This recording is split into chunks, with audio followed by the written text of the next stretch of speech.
worship, let's stay in praise. As we worship and as we praise, let's mean what we say unto the Lord and what we declare this morning. Your words have power.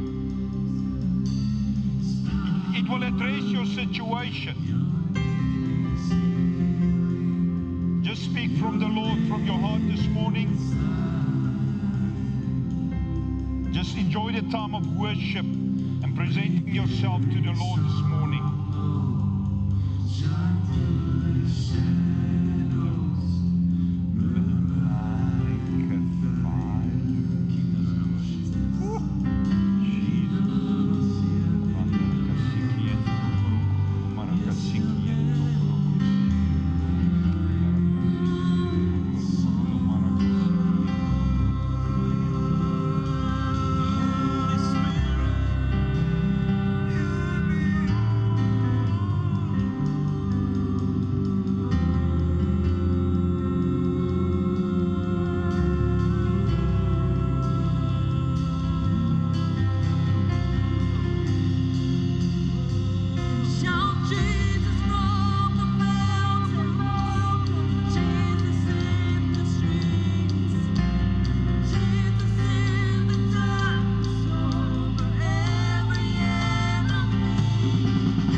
As we are together, just put everything aside. If you have not put everything aside, every worry, every concern, everything that's occupying your mind this morning, just for now, put it aside. You have got authority to do that. Just do it. Speak to yourself, speak to your mind. Just place it aside. Say this morning, in the name of Jesus, stand aside. Get out of the way, because the Lord wants to speak to me this morning. Get out of the way. Take that authority this morning, Lord. Thank you, Jesus, that we can put everything aside. We can put aside what we're going to eat later on, Lord. We can put aside the fuel bill this morning. We can put aside the rent I have to pay, Lord. I can put aside my broken car this morning, Lord. Besides all, I want to focus this morning, Holy Spirit, on you. Thank you, Jesus. Thank you for soberness of mind, clarity in our minds. What we hear this morning will definitely wash my soul. It will wash my soul as I put my focus on you, Lord. In the name of Jesus. In the name of Jesus. In the name of Jesus. And we agree this morning, I've put aside everything. Everything that can harm or get in the way of the word this morning. Hallelujah. Thank you, Jesus. Hallelujah. Hallelujah.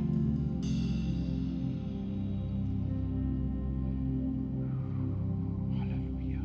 Thank you, Jesus. Thank you, Jesus. Thank you, Jesus.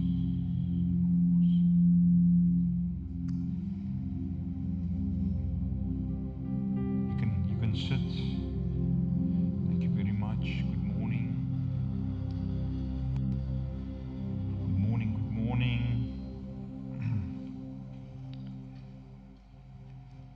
Good morning. Jacques, ek hou so 'n bietjie voor. Ek weet nie veel van klank af nie, maar ek hoor iets hierso. Dankie. Morning, family. Hope you are well.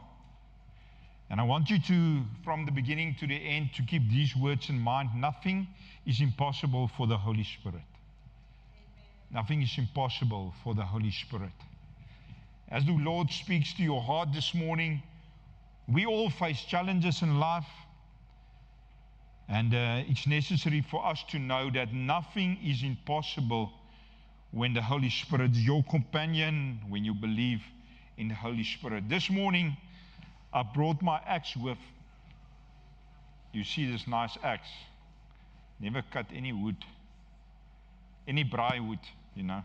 When I think about the axe, I think about braaiing, you know. You know braai. We love braai, yes? We love braai as people in South Africa. We love to braai. But this morning, we're going to read from the book of 2 Kings, chapter 6, verse 1 to 7.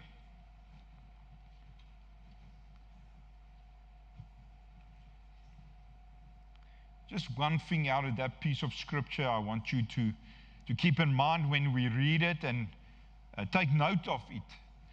Chapter 6, 2 Kings chapter 6, verse 1 to 7. May the Lord grace us and empower us this morning and transform us with His word. Amen? The thing that transformed my life is the word of God. You know, I grew up in a church, a very traditional church. And, you know, if you can understand Afrikaans, then there was always a sign, Stilte Kerk. You know what it means? There was a sign outside the church to say, keep quiet, this is the church. So, you know, imagine how traditional we were. You know, some churches are still like that.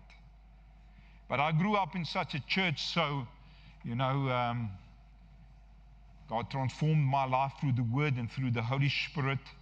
And that's why I'm standing here this morning. 2 Kings chapter 6, verse 1 to 7.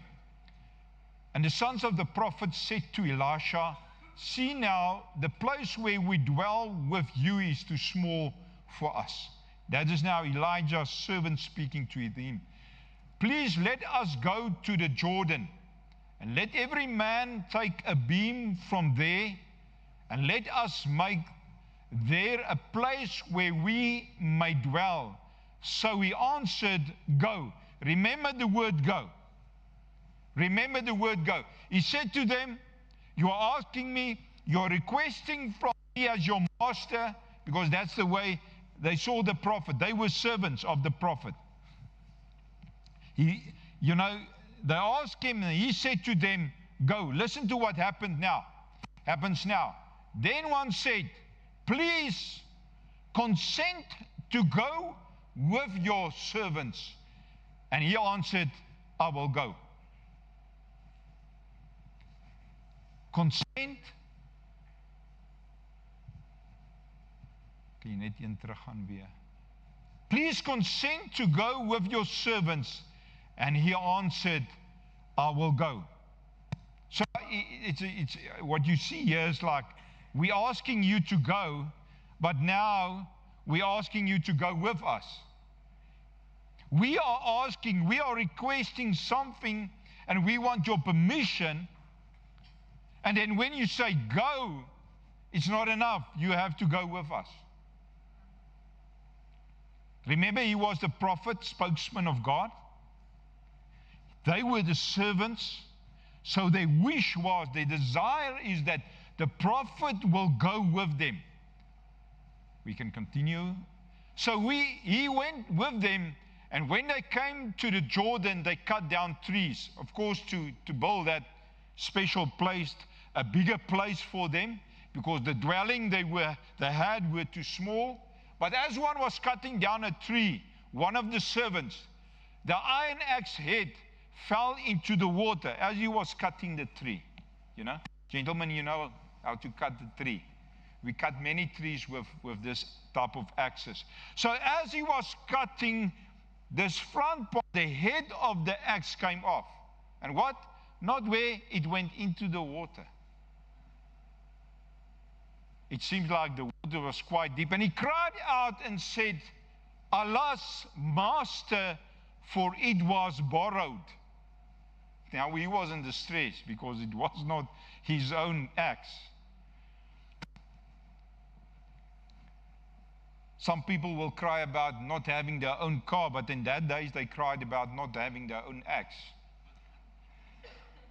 So I want to go back to last week. Some of you were here, and Pastor Richard preached about Pentecost, the power and authority we have in the Holy Spirit.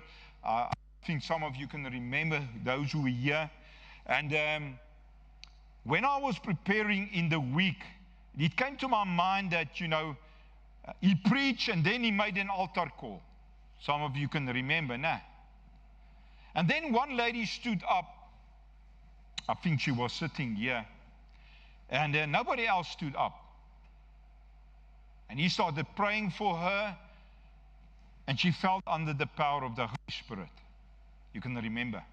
Some of you were here. But after that, nobody stood up besides that lady. She was the only one.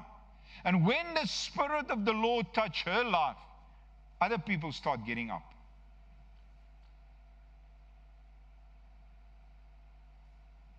Because we as believers, we tend to look for signs and wonders and the power of the Holy Spirit before we respond. We are somehow reluctant sometimes when the Lord is speaking to us, where we are sitting, to get up out of our chairs. He said to them, remember, he said to them, go. And they were reluctant. They said, no, you must go with us.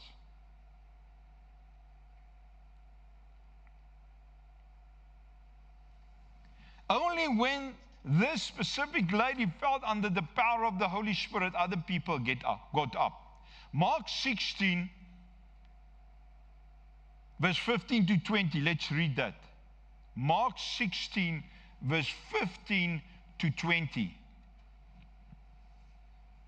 He said to them, go into all the world and preach the gospel. That's the good news of the kingdom of God to every creature. He who believes and is baptized will be saved, but he who does not believe will be condemned. 17, and these signs will follow those who believe. In my name they will cast out demons. They will speak with new tongues. They will take up serpents, and if they drink anything deadly, it will by no means hurt them. They will lay hands on the sick, and they will recover.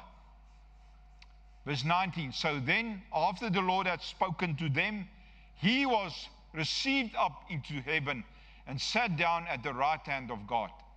Verse 20, and they went out. Listen, they went out, they went out. In other words, they obeyed the instruction and preached everywhere. This was preaching outside the church. And the Lord worked with them and confirming the word through the accompanying signs. Amen. So it's scriptural that people believe because of signs and wonders. Amen? Are you sleeping this morning or cold? It's winter. So we do not pursue signs and wonders. That's not the purpose of the message this morning. The signs and wonders is a result of somebody's obedience. And you are that somebody. I am that somebody this morning.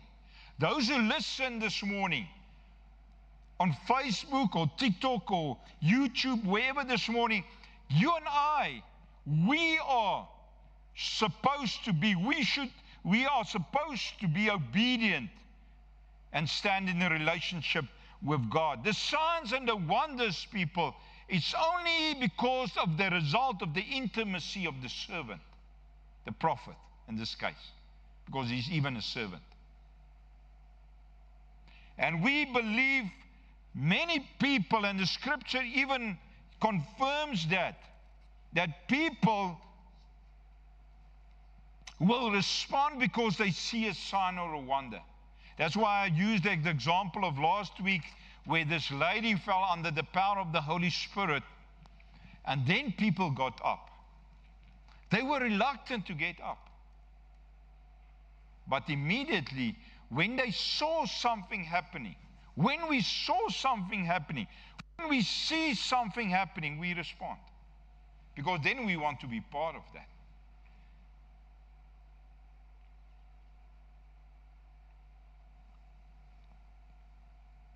It was just because of the servant of the Lord, Pastor Yechad last week, was obedient to the Holy Spirit. Let me use one or two other examples. John 4 verse 48. Even Jesus said and confirmed what I'm saying. People believe because of signs and wonders. They come to the faith because of signs and wonders. Although we do not pursue the signs and wonders, it's a result of the intimacy in a relationship of a person. Then Jesus said to him, unless you people see signs and wonders, you will by no means believe. So if there's no signs and wonders in the church per se, it becomes a problem. Because many people or some people believe because of these signs and wonders. Let's look at the book of John, chapter 7, verse 31. John 7:31. I'm reading from the New King James Version. And many of the people believed in him. Listen. And he said, when the Christ comes, he will do more signs than these which this man has done. They are actually referring, the man there was Jesus. They didn't recognize him. A confirmation what we said this morning, that people believe because they see the signs and wonder and the power of the Holy Spirit at work. John 20, let's read verse 30 to 31. And truly Jesus did many other signs in the presence of his disciples, which are not written in this book. 31, but these are written that you may believe that Jesus is the Christ, the Son of God, and that believing you may have life in his name. Just imagine that you come to church, and because of your obedience and because of the power of the Holy Spirit, when you are praying for somebody or intervening in a situation, that somebody else will come to the faith because of what they saw happening. There's two groups of believers, people. Two groups that sit in the church, that love the Lord Jesus Christ. Let's read John 20, verse 25 and 29, before we get to those two groups. John 20, 25 to 29. And the other disciples therefore said to him, we have seen the Lord. They were speaking to whom? To Thomas, nah. So he said to them, unless I see in his hands the print of the nails, and put my finger into the print of the nails, and put my hands into his sides, I will not believe. Strong statement. Strong statement from a human. I will not believe if I don't see the signs. I see the marks on his hands, on his body. Now after 8 days, his disciples were again in sight, and Thomas with them, and Jesus came, the doors being shut, and stood in the midst and said, peace to you. And then he said to Thomas, reach your finger here and look at my hands, and reach your hand here and put it into my side. Do not be unbelieving, but believing.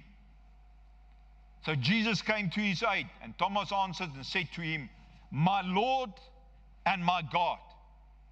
His response, his amazing response after he's putting his fingers in there, my Lord and my God.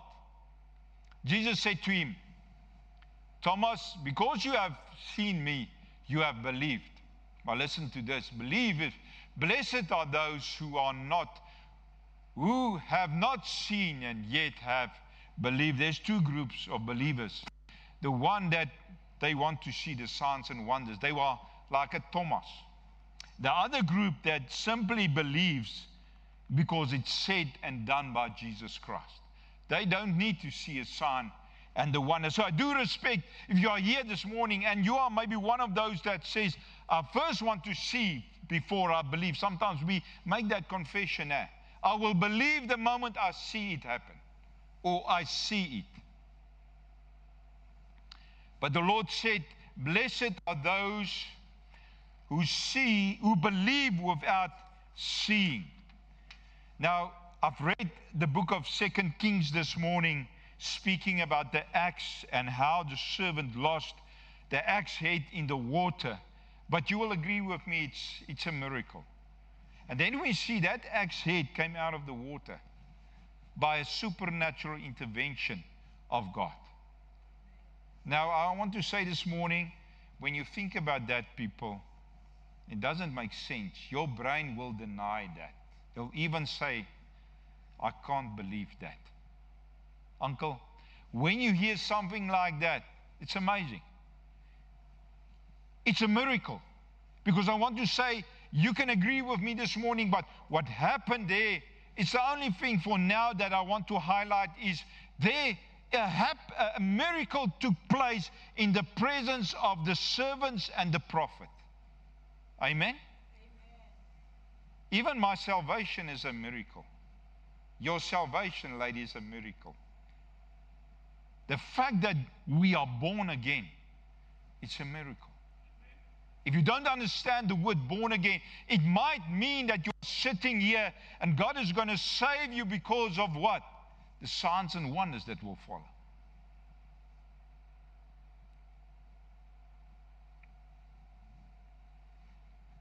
Practically, it's impossible for him to get back that axe head. Because it's lying in the river somewhere there. You know, river water, it's filthy, it's not clear. So even he can throw a stone in the river, it was difficult to see where that stone is, even if it's a big one.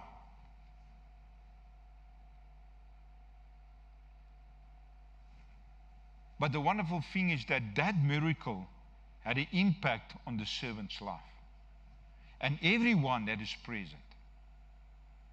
So how God influenced my life, the miracle He did by me being born again, influenced so many other people.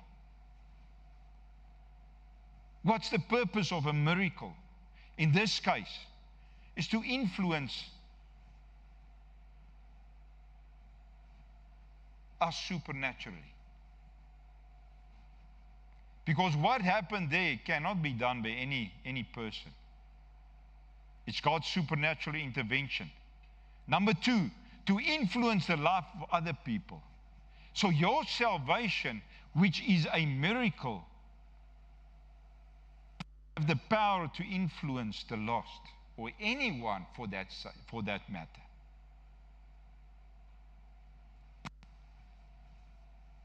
And lastly, number one is it influences us supernaturally.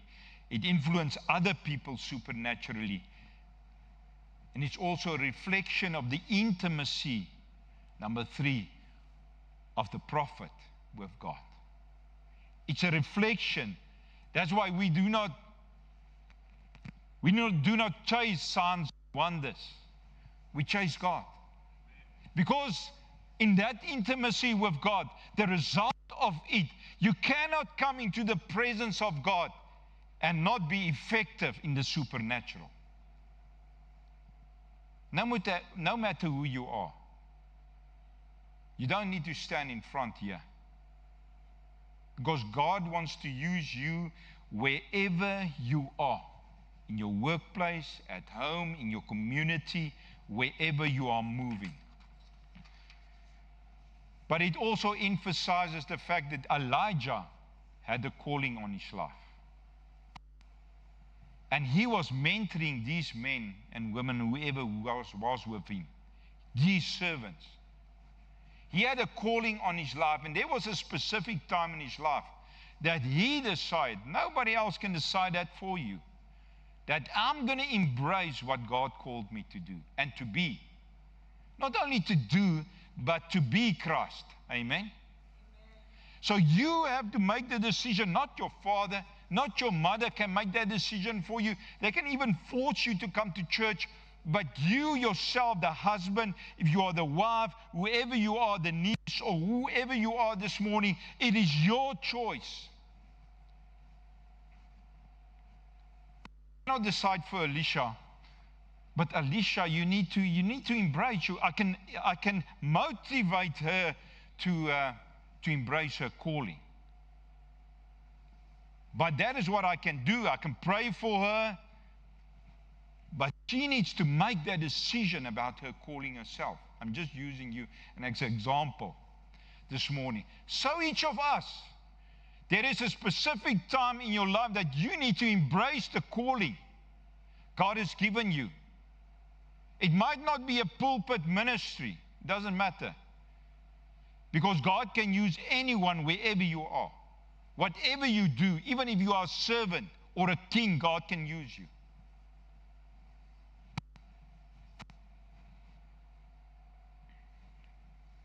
We should not prescribe to God how He will use us and with whom He has to use us. Because we see here, God is using people. Jerry, God is using people. Marius, God is using people as He is using you. We should not prescribe.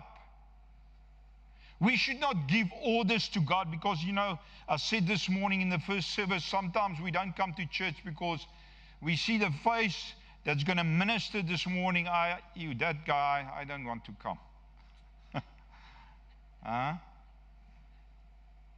As far as then we are judgmental and we fall into what? Condemnation because of that. Be careful that it happens to you because God can use a donkey. He used donkeys. He can use anyone. He's using Jock there at the back. Thank you, Jock.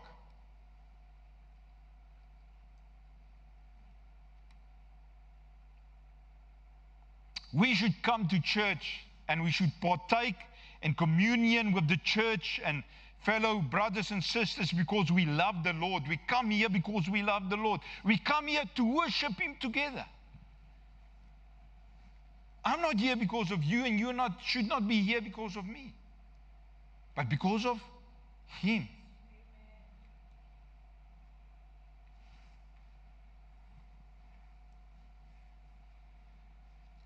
Because we see here Elijah comes to the aid of the servant. And we see after he lost that the stick or the axe head in the water, Elijah, he called out to Elijah. He called out to Elijah. Can you just put that scripture for me on? And as one was there cutting down a tree, the iron axe head fell into the water, and he cried out and said, "Alas, master, for it was borrowed." So the problem is now, it's not mine. I borrowed it from somebody. And his cry came more intense. He said, "Alas, master, look what happened."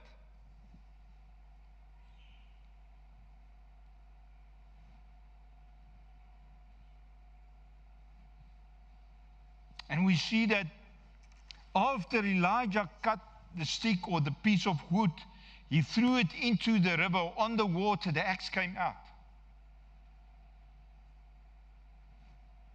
But also we see, he told the servant, "You have to pick it up." As I said to you this morning, they asked him, can we go and build a bigger place? He said to them, "You can go." Then they said, "No, accompany us." Hesitant to go themselves.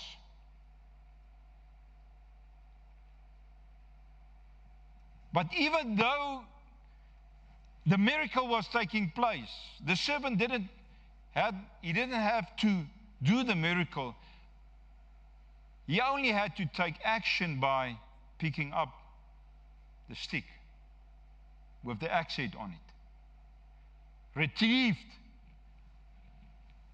When you look at water and iron, you know that iron is much heavier than water. So what is the chances that this axe head, when I throw it into the water, and there's also resistance, when it's underneath there's a resistance, water resistant, and pressure on that axe. So what is the chance this morning that something so impossible can happen?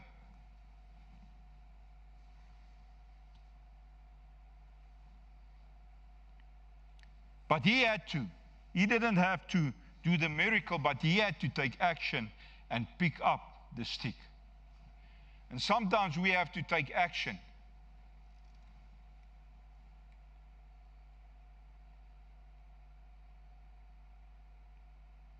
I was talking about this morning about people only reacted when they saw the power of God. I can remember my own testimonies in this church. How countlessly God intervened in my life because I was obedient to when the Holy Spirit spoke to me. We are sometimes reluctant because the altar call is about what they are saying and the way they are describing it. If I stand up now, what will people think of me? They will connect me with that problem. I had many of such encounters. I just decided that I will, sorry for those who think bad about me, but I need to fix my story. I need to come forward and allow God to impress His Spirit in my life and press out what's not needed in my life. My wife, I told her this morning as well, my wife said, no, she will buy me a cushion for the many times I came under the power of the Holy Spirit. She didn't buy me a cushion. I'm still waiting for that cushion. Because even if there's an altar call today and I'm not ministering and it's for me and the Spirit speaks to me, I like to go forward. because I like the Lord to address my story and give Him that time, that space. That's why we sometimes do make the altar call so that God can do what's necessary. And then we sit there and we think, Kagisu, he knows me. He knows my story. If I get up now, I will embarrass myself.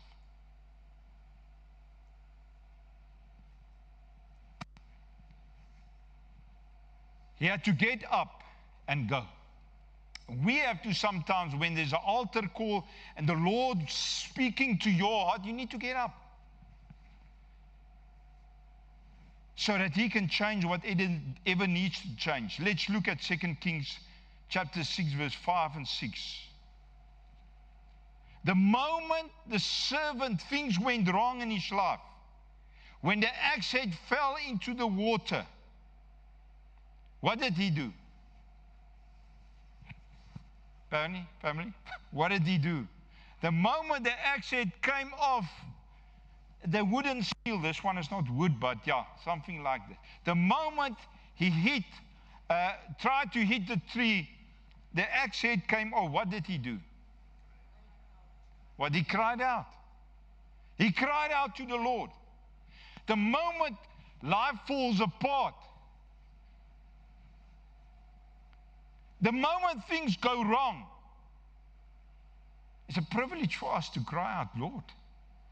He said he cried out to the one who had power over him, the prophet. One greater than himself, his ruler, his controller. That word there, alas, it means he was expressing pain. That word there, alas, master, he was expressing pain. That word means to express pain.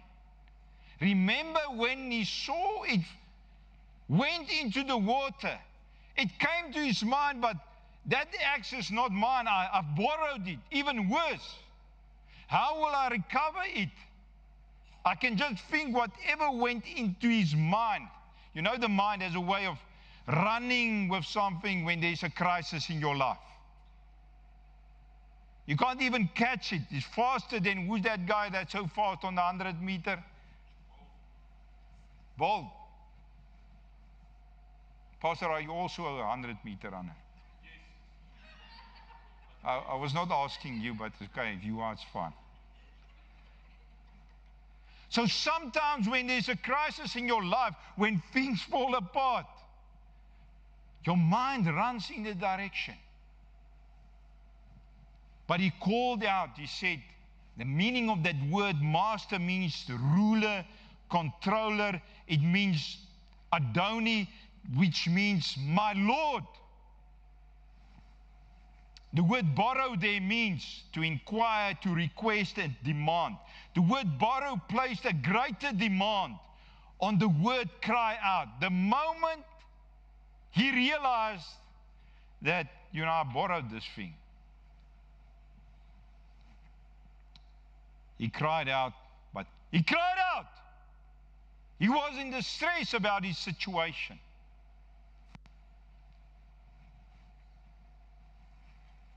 He was desperate. Ivan, I'm going to ask you, is Ivan here? Thank you very much. We're going to allow time for the Holy Spirit to work in your life. This morning, we said nothing is impossible with God. If I'm correct, that's the heading this morning. The theme this morning, nothing will be impossible for the Holy Spirit. I said to you, remember this, nothing is impossible for the Holy Spirit. And can you put that picture of the twins up, please? Even if the axe head and this wooden steel is separated, it's not impossible for God to restore and correct what went wrong.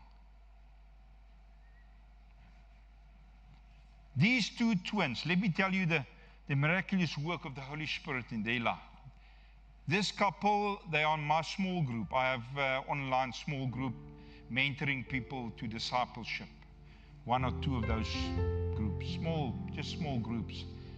And this couple, the parents to these children that was born 3 weeks ago, they had a struggle of, I don't know if she was barren or what was the problem, but every time I see them once a week, we see each other on lunch, they will tell me, I will ask them, you are newlywed, something should come from this.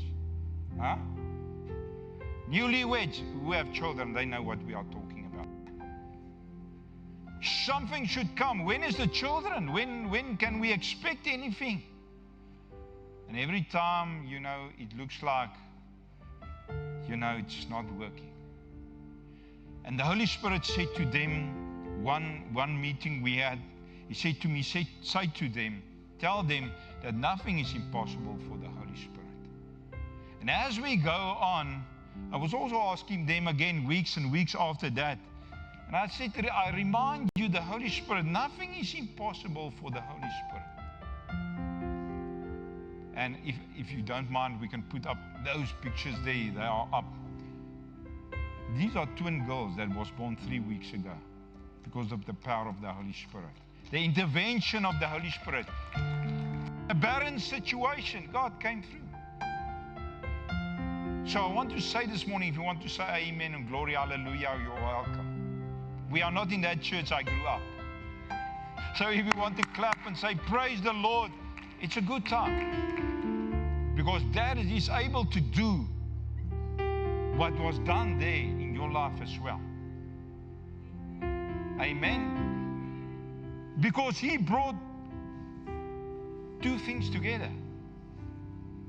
And even the wonderful thing is that Elijah, remember, he cut a piece of wood and he threw it into the water. So it's not even the same beam that was on the axe head now. God did it double. We were praying and the Holy Spirit did double. Twins came from that. So I want to give you a chance this morning. If you are in a situation, where you feel that, things are not making sense. I feel that something is missing, something is separating me. And I know I've spoken to people, nothing works. And sometimes we don't put those secrets of our heart to people because we feel they will trample upon it and make us fools. So I want to say this morning, that secret request, let's close our eyes. I want you to speak to the Holy Spirit this morning because He wants you to put that secret petition of your heart, that secret request in your heart, put it on His table this morning so that He can address, restore, heal, recover. Even God wants to recover and restore relationships, one of the most important things of human life. And I want to invite you this morning, if you feel like, I'm that person, it feels like the axe head is from the beam or the wood piece, stick. My life feels like that.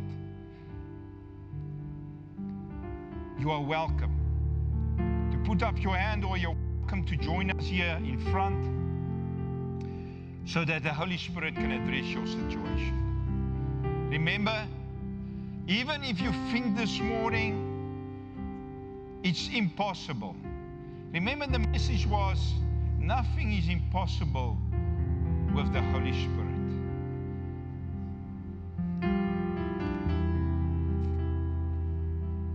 Thank you,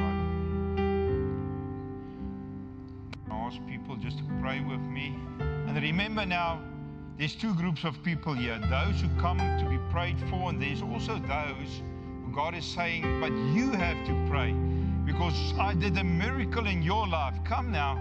I want you to touch somebody so that the Holy Spirit can address somebody's problem. Impossible thing for God, for humans to correct. So if you are here this morning And the Holy Spirit is laying it on your heart to come and lay your hands. Somebody, please, please come. You might say it's the first time. Just stand up. Go, go, come. Well, I'm inviting you. I've got authority to invite you. Nobody's going to laugh you. Evelyn, you're going to help us. Thank you very much. Dis mos die ouma hierso.